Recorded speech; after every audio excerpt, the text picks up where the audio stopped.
He's trying to escape the HOA, she screamed into her phone. Yes, right now, boxes everywhere.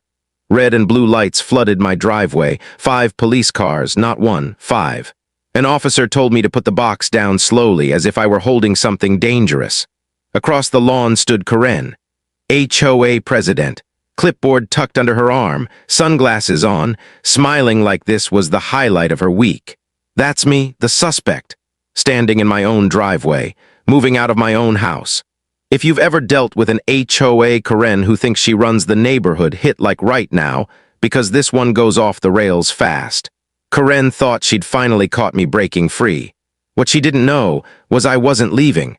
I was about to tell her who actually owned the block she was standing on. The officers split up fast, 2 by the driveway, 1 near the street.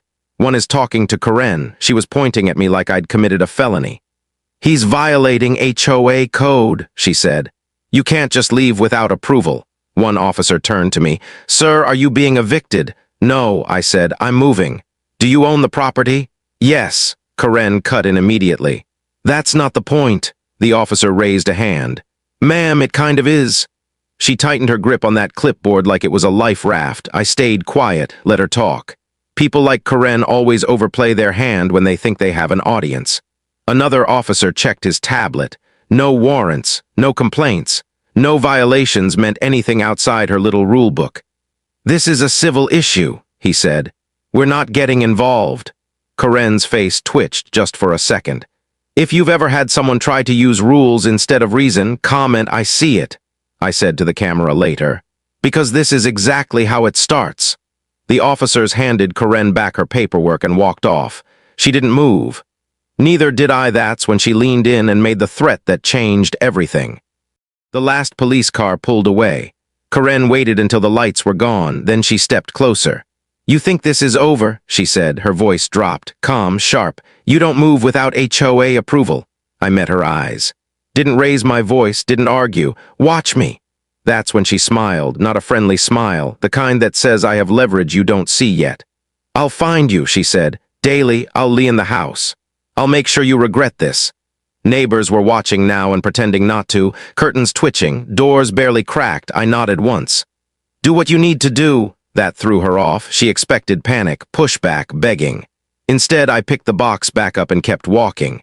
If you've ever noticed how bullies get louder when you stop reacting, you know what happened next. Karen pulled out her phone, started typing. Fast, emergency notice, board review, compliance violation. She thought pressure would break me.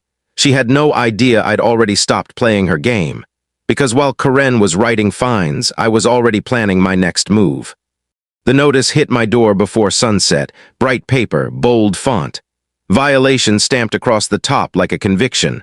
Unauthorized move-out activity. I almost laughed. Karen had timed it perfectly. Just late enough to feel deliberate. Just official enough to scare someone who didn't know better. I read it twice. Then a third time. Fine amount, $250 due, immediately no warning, no discussion, just punishment. I looked up and caught her watching from across the street. Clipboard tucked in, phone already in her hand. She wanted a reaction, so I gave her none. I folded the notice, put it in my pocket, carried another box to the truck. That's when the pattern clicked. This wasn't about rules, it wasn't about compliance, it was about control. Karen didn't need me to break a rule, she just needed me to move without her permission. If you've ever dealt with someone who uses policy as a weapon, you already know how this ends. She walked away satisfied, like she'd made her point. What she didn't realize was that $250 not a punishment.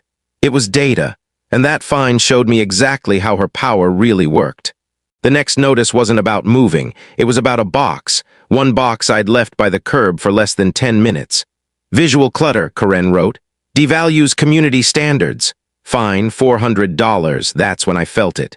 Not anger, not fear, clarity. She wasn't enforcing rules anymore. She was watching me, timing me, waiting for anything she could twist into leverage. I looked up and caught her again, same spot, same sunglasses, same fake calm.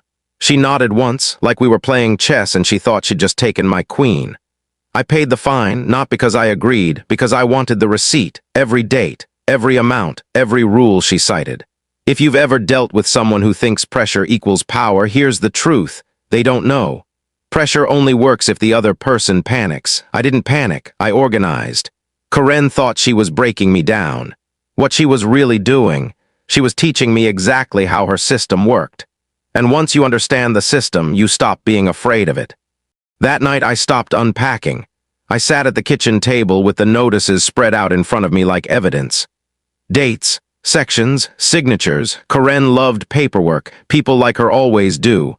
They think complexity equals authority. So I read everything she cited, not fast, not emotional, line by line, HOA bylaws, enforcement rules, voting structure. That's when the picture came into focus. Karen didn't actually have power, the board did. And the board's power came from one thing only, ownership. Votes weren't based on volume or attitude or who yelled the loudest. They were based on deeds. I leaned back in my chair and smiled for the first time that day. If you've ever felt trapped by a system, here's the move nobody talks about. Stop arguing with the enforcer and start understanding the structure. Karen was the face. The rules were the mask. Ownership was the lever. She thought I was boxed in. In reality, she'd just shown me exactly where to push. And once I saw that lever, everything changed. Karen didn't wait. By morning, the emails started coming in. Subject lines in all caps, deadlines bolded, threats wrapped in community language. Failure to comply will result in further action. Further action meant more fines. More notices, more pressure. She scheduled an emergency board meeting, then another. Then sent reminders like she was daring me to show up. I didn't. I stayed quiet, paid what I had to, smiled when I saw her. That silence bothered her more than any argument ever could. Neighbors started getting notices, too, not just me. Anyone who talked to me. Anyone who waved too long in my driveway. Karen was widening the net. That's when I knew I was living rent-free in her head. If you've ever watched someone escalate because they're losing control, you know the signs. Faster moves, sloppier decisions, too much noise. Karen thought she was tightening the screws. What she didn't see was that every move she made pushing me closer to checkmate. Because while she was flooding inboxes, I was making calls she never imagined. The first call took less than 10 minutes. No drama, no confrontation, just numbers. I didn't argue the rules anymore. I stopped responding to emails. I let Karen burn energy yelling into the void. Instead, I looked at availability. One house, then another, same block, different owners, tired people ready to move on. I made clean offers, fair ones, no pressure, one accepted. Then another, quietly. No signs went up, no announcements. No reason for Karen to notice anything at all. I still waved when I saw her, still nodded, still paid the fines on time. From the outside, nothing had changed. That's the thing about real leverage, it doesn't announce itself. If you've ever played chess, you know the most dangerous move is the one your opponent doesn't recognize as a move. Karen was still focused on my lawn, my trash cans, my boxes. She never once looked at the deeds. And that blind spot was about to cost her everything. The second purchase closed faster than the first. Different owner, different paperwork, same block, nothing flashy, no reason for Karen to connect the dots. She was too busy escalating. New rules showed up in everyone's inbox. Parking restrictions, guest limits, fines for things nobody had cared about for years. The neighborhood went quiet. People stopped sitting outside, stopped talking. Heads down, doors shut. Karen mistook silence for obedience. Meanwhile, I kept my routine unchanged. Same hours, same calm, same compliance. And behind the scenes, the numbers started to shift. Votes don't scream when they change. They don't announce themselves. They just tip. Karen called another emergency meeting. Sounded confident, almost smug. I skipped it. That rattled her. She started asking questions, not the right ones, not about ownership, about loyalty, about who was on her side. That's when I knew she felt it. Pressure without understanding always turns inward. Karen still thought this was about me leaving. She had no idea the ground under her feet was already moving. And the next time we stood face to face, she was finally going to ask the wrong question out loud. Karen caught me in the driveway the next morning. Same clipboard, different energy. "You didn't attend the meeting," she said. "I was busy." "With what?" I smiled, not enough to provoke her, just enough to unsettle her. She glanced at the moving truck, the boxes, the open garage. "You still can't leave," she snapped. "Not until the board approves it." That's when she pulled out her phone, right there, in front of everyone. "Fine," she said. We'll do this the official way. She turned away from me and started dialing. Neighbors froze, doors cracked open, curtains shifted. I didn't stop her, I kept taping a box. She spoke loudly, too loudly. Like volume could turn rules into law. By the time the first police car rolled in, Karen looked relieved. Like backup had arrived.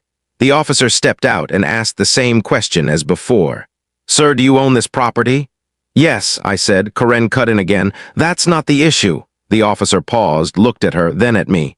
"Ma'am," he said carefully, "ownership is always the issue." Karen's jaw tightened. She sensed it then.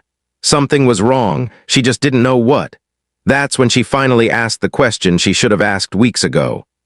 Karen stared at me like she was recalculating everything at once. "How many properties do you own here?" she asked. The officer looked between us. Neighbors leaned closer. Even the wind seemed to stop. I set the box down. "Enough," I said. She laughed once, sharp, nervous. "That's not an answer. It is if you understand the rules." I pulled out my phone, not to show off, just to confirm. 1, 2, 3, I said calmly. "All on this block." Her smile disappeared. The officer cleared his throat. "Ma'am, are you saying this gentleman is a voting member of the HOA?" Karen swallowed. "Everyone is," I shook my head. "Not equally." I explained it simply. No emotion, no heat. Votes were tied to ownership. Ownership meant leverage, and leverage meant control. Karen backed up a step like the ground had shifted under her feet. "You didn't tell anyone," she said. "I wasn't required to." The officer nodded slowly. "Then there's no violation here." Karen opened her mouth, closed it, opened it again. For the first time since I met her, she had nothing to say, and that was just the beginning of what ownership actually meant.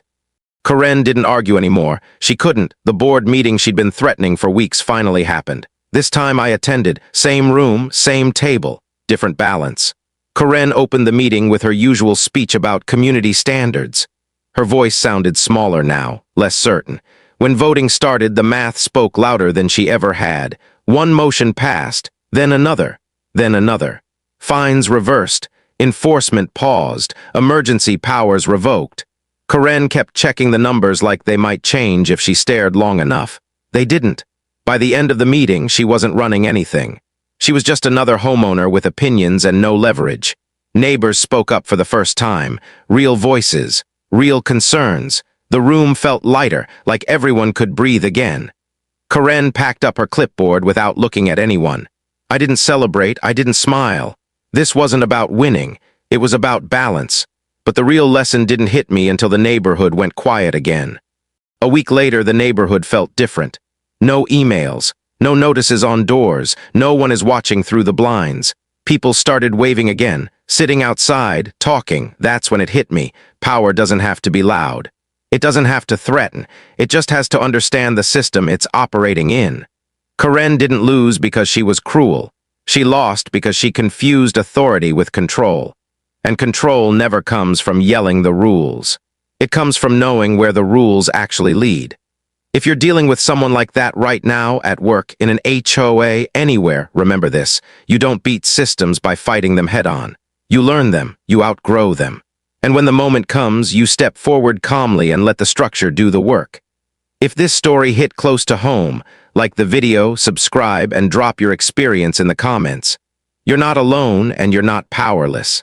Because sometimes the quietest move, it is the one that changes everything.